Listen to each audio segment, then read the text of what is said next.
Hello friends, welcome back. My name is Dr. Vijay Bhatia. Today I'm going to talk about perception. Perception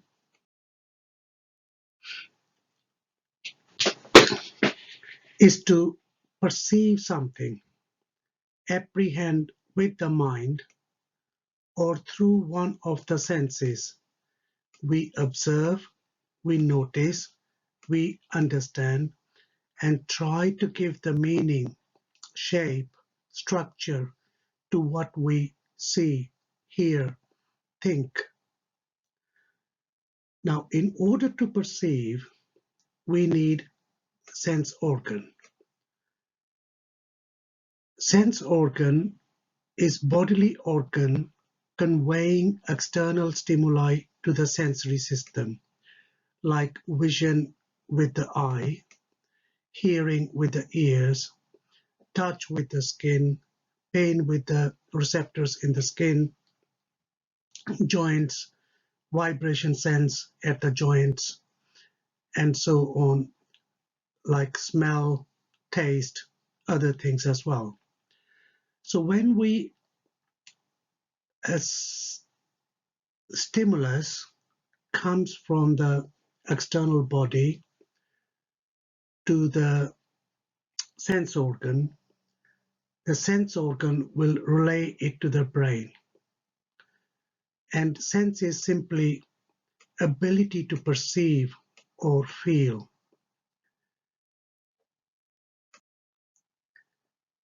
For the true perception, there are certain characteristics.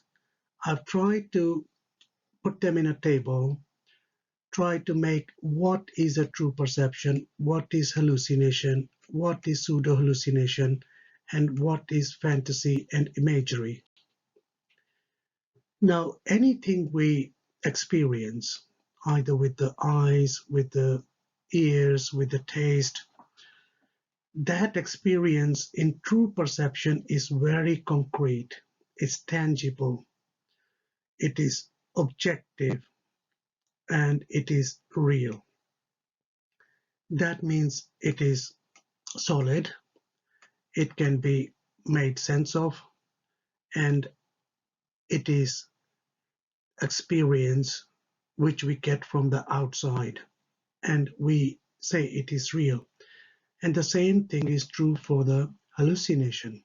So there is no difference in the experience. Either the person is having true perception or hallucination, that person is not going to differentiate the experience.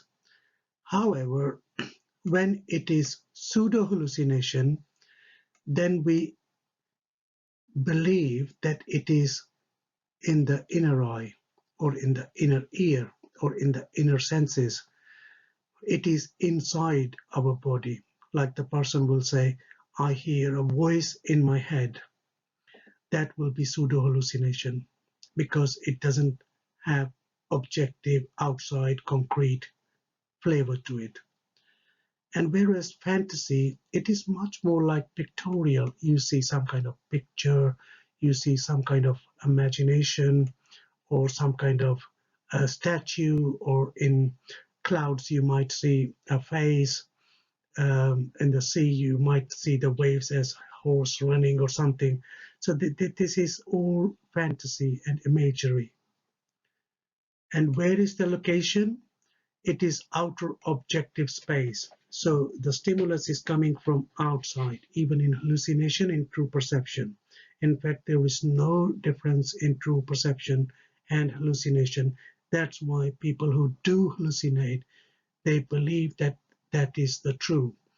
And the only difference between true perception and hallucination is that person, there is no external stimulus in any way, and the person believes there is a true stimulus outside when there is none.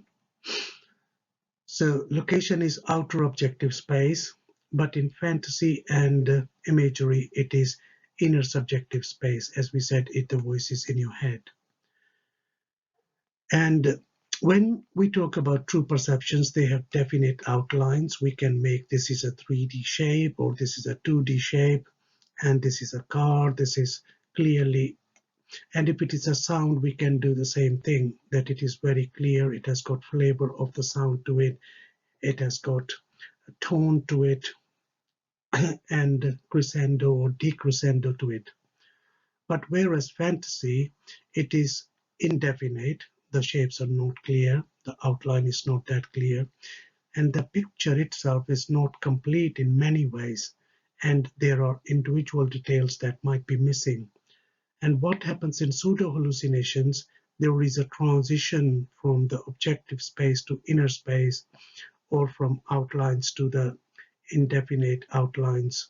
So there is always this transition. The person says, I hear the voices, I can't see the voice, but it is in my head, it is not very clear.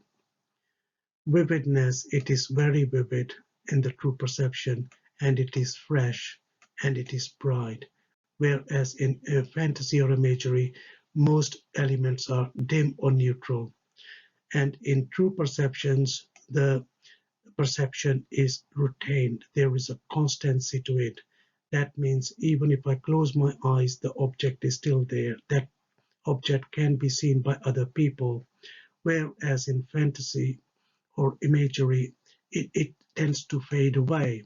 And in this case, even if I close my eyes in true perception, the object will still be there. But here, if I try to get distracted, the imagery or fantasy may fade.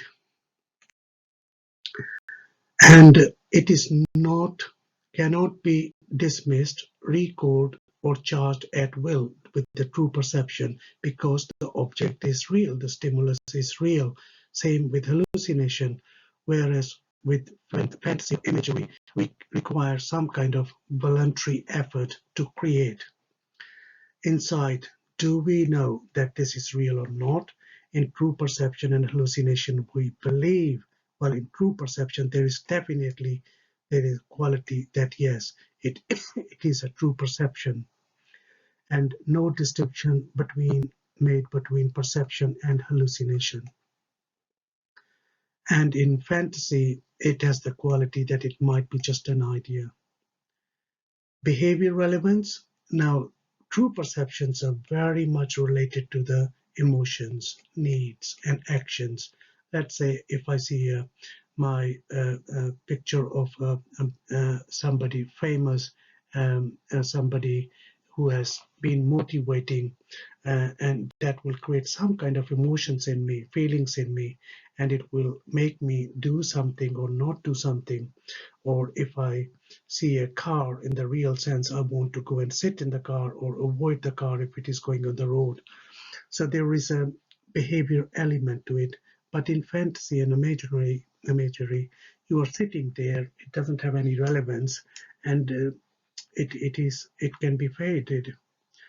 And sensory modality, you can, if it is a true perception, you could experience in any other modality. Let's say if I see a table in front of me, I can touch it, I can make the sound out of it by knocking it, or I can feel it, see the texture and other. So number of other sense organs can be involved in to experience the same thing. And whereas in imagery, it depends on the observer for that existence. Known to be dependent on my abnormal state. From that point of view, true perception is and hallucination is completely independent. It doesn't matter I suffer from any illness or not. The experience is true. Whereas in this case, if I am let's say hypnotized or other things, I'm under the influence of alcohol, my fantasy might change.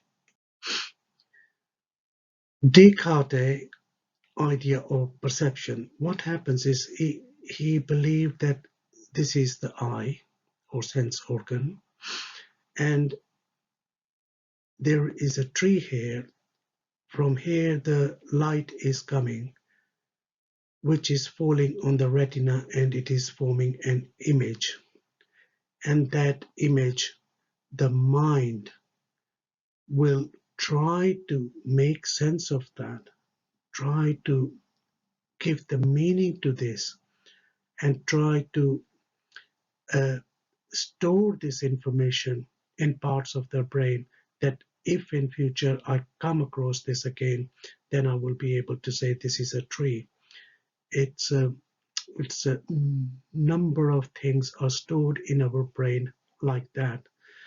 And next time, I don't even have to see the tree. I have to simply think about the tree and all the qualities of the tree, that it has green leaves, it is tall, it has got stems, and it will come to the mind, and I can actually draw the image within my mind, and I know that this is, and I can tell the difference between the smaller tree and bigger tree or other trees. So that's how our brain functions. So what I'm trying to say is, in this I'll only talk about little about visual representation. What happens? There's a stimulus there, like we mentioned, the tree. The light from the tree falls on the eye, and the eye passes the information to the brain, and brain analyzes what it is seeing and trying to relate it either with the memories or with previous things, colors or shapes, and try to give the meaning to that. And that is what we call perceives as an object. Now it can recognize from the memory if we have seen that thing before. If it is not recognized from the memory, then the mind or the brain will keep on exploring other areas of the brain until it tries to give some kind of meaning. So brain gives the meaning, makes the sense of the thing, gives the color, how deep is it, how far is it, what is the 3D shape of it, and what is the emotional significance of it. And mind can also relate with the, is it beautiful, is it scary, is something I would dislike, like this will come with the taste. Is it fearful? I see a ghost or something. So it is already imagination in my brain. And the moment I hear the word ghost, it sounds fearful. Is it dangerous? Am I being followed by somebody?